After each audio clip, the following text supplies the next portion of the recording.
වුණාට ඒ දෙකත් කියලම උත්ප්‍රේරක වලට යන්න කලින් අවසර ඉන්ඩිවිජුවල් ක්ලාස් කරන එක කියලා එකකුත් ඉන්නවා මේ ගෲප් එකේ දැන්. කොනිදාන ඉන්න එකව තව ටිකකින් හැර වෙනවා අපි උත්ප්‍රේරක වලට හැරවන්න වෙනවා අපිට ඌව. ප්‍රයිවට් කරන්න ඉස්කෝලෙන් අයින් වෙන්න ඕනද නැත්තම්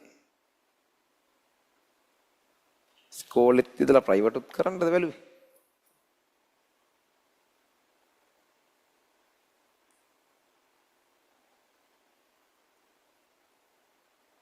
හොරෙන් කැම්පස් යන්න බැරිද? ඒ කියන්නේ හොරෙන් පුළුවන්.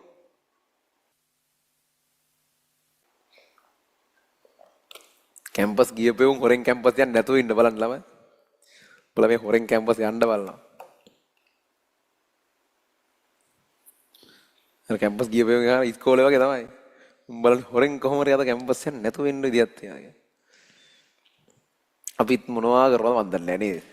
කැම්පස් යනවා ආයේ යන්න නැතුව ඉන්න try කරනවා හොරෙන්. ඉස්කෝලෙත් යනවා.